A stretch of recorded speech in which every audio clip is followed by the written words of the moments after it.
Assalamualaikum sahabat Caam. Saya jelaskan gambaran sesuai realita dan pengalaman pribadi saya. Sebelum lebih jauh, Anda boleh like dan subscribe channel ini.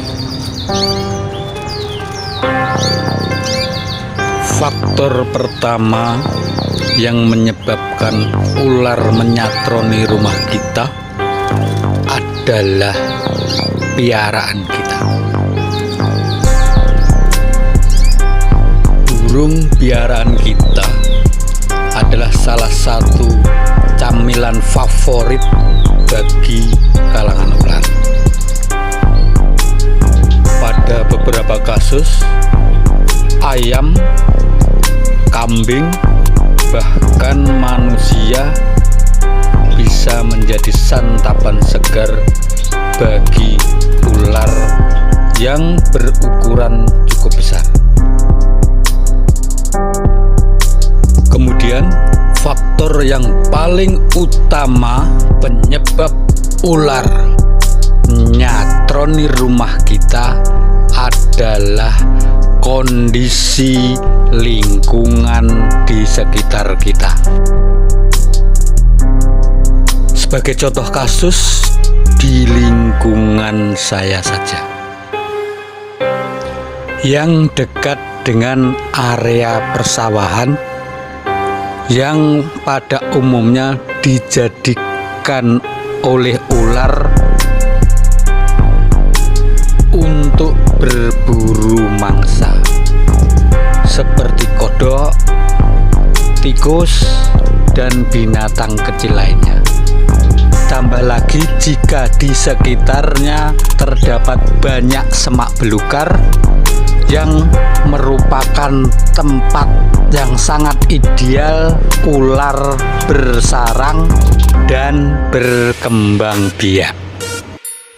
Yang sedang Anda lihat ini adalah tetangga sebelah yang merupakan pekarangan kosong dan rumah kosong yang sudah tak berpenghuni lagi. Ini adalah bekas kolam yang beberapa kali saya melihat beberapa ekor nyambe atau biawak besar bersarang di sini. Apalagi ditambah jika lingkungan rumah kita terdapat aliran sungai yang banyak ditumbuhi pohon bambu yang rimbun dan gelap. Sekarang kita beralih ke pekarangan sendiri yang bersebelahan langsung. Ini kandang ayam saya. Juga ada tumpukan sisa kabel tegangan tinggi dan beberapa tumpukan batu yang bisa jadi tempat ular bersembunyi. Bahkan saya pernah melihat dan mengejar beberapa ekor biawak berlari bersembunyi di bawah tiang-tiang ini. Saya yakin biawak ini berasal dari kolam sebelah yang sudah terbengkalai itu. Lalu gambaran alat apa yang harus ada dalam pikiran kita ketika melihat ular masuk pekarangan atau dalam rumah kita?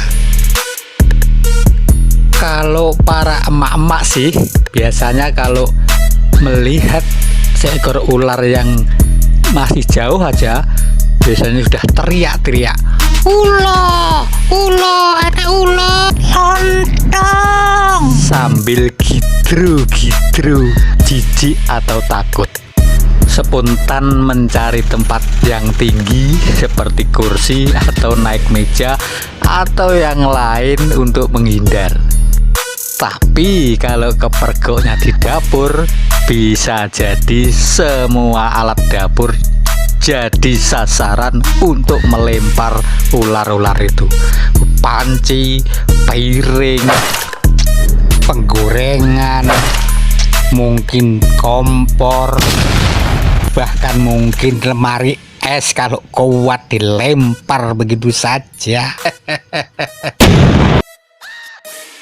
Karena itu, jika kita tidak berani menangkap ular dengan tangan kosong seperti yang saya tunjukkan di video sebelumnya, maka benda yang lazim kita pikirkan adalah sebatang kayu yang bisa digunakan untuk menggebuki ular itu.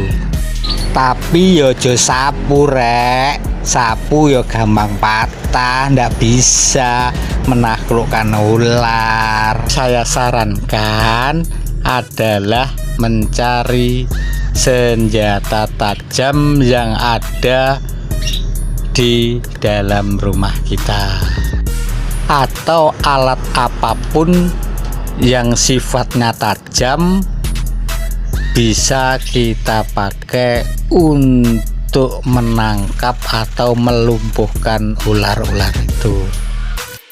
Ingat, ular itu elastis, kenyal, alot, dan bersisik licin, sehingga gergaji dengan gigi yang kecil dan runcing itu bisa menaklukkan sifat licin pada sisiknya.